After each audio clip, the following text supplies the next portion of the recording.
Assalamualaikum warahmatullahi wabarakatuh. My name is Sifa'ul Hasanah, number 165. The enemy of people. The water supply for the bath is now an established fact, and in consequence must be treated as such. But probably the committee and its discretion will not be declined to consider the question of how far it might be possible to introduce certain improvement consistently with a reasonable expenditure. Do you suppose that I will have anything to do with such a piece of trickery as that? Trickery? Yes, it will be a trick, a fraud, a lie, a downright crime toward the public, toward the whole community.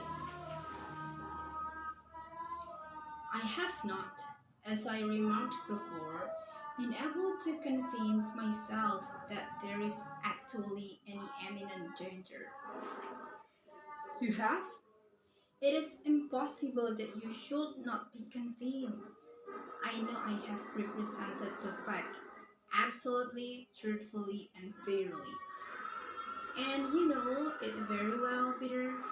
Only you won't acknowledge it. It was owing to your action that both the bath and the water conduits were built where they are. And that is what you won't acknowledge, that damnable blunder of yours. Do you suppose I don't see through you? And even if we're true, if I perhaps guard my reputation somewhat anxiously, it is the interest of the town. Without moral authority, I am powerless to direct public affairs as him. To my judgment, to be the, to be best for common good, and on that account, and for various other reasons too. It appears to me to be a matter of importance that your report should not be delivered to the committee. In the interest of the public, you must withhold it. Then, later on, I will write the question and we will do our best, privately, but nothing of this unfortunate affair, not a single word of it, must come to the ears of public. I'm afraid you will not be able to prevent that now, my dear Peter. It must and shall be prevented. It is no use, I tell you. There are too many people that know about it. That know about it? Oh, surely you don't mean this fellow on the People Messenger. Yes, they know. The liberal-minded independent press is going to see that you do your duty. You are an extraordinarily independent man, Thomas. Have you given no thought to the consequences this may have for yourself? Consequences? For me? For you and yours, yes. What the deuce do you mean? I believe I have always behaved in brotherly way to you. Haven't I always been ready to uplift or to help you?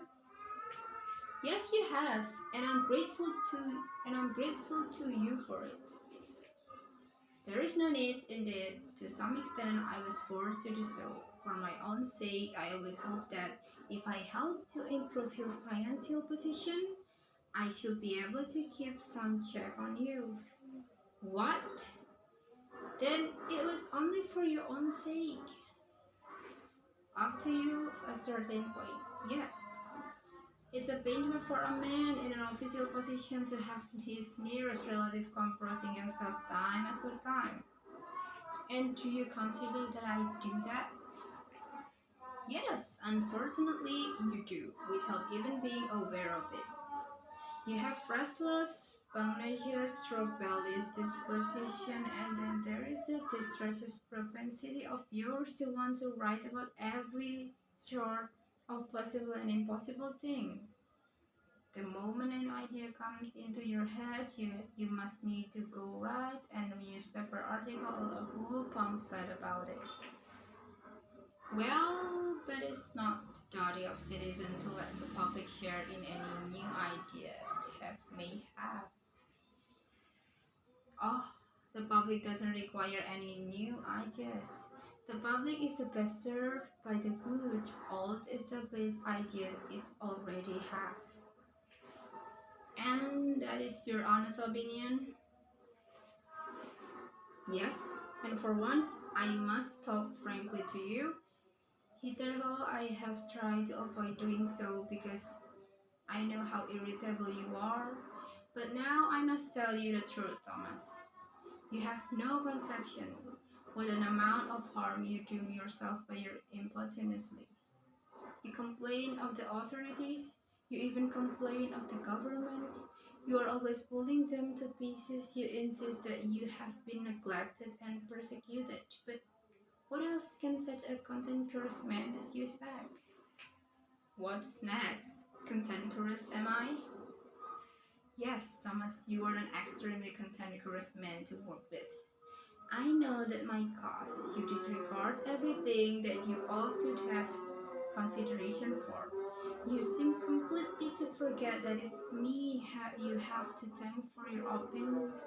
Here are medical officer the vets. I was entitled to it as a matter of course, and and nobody else. I was the first person to see that the town could be made into a flourishing watering place, and I was the only one who saw it at the time. I had no fight single-handed in support of the idea for many years, and I wrote and wrote and doubted. But things were not ripe for the same then, though. Of course, you could not shut off that in your out-of-the-way corner of North. But as soon as the opportune moment came by, and the others took the matter into your hands, yes, and made this mess of all my beautiful plan, it's pretty obvious now what clever fellow you were. To my mind, the whole thing only seemed to mean that you are seeking another outlet for your combativeness. You want to pick a quarrel with your superiors, an old habit of yours.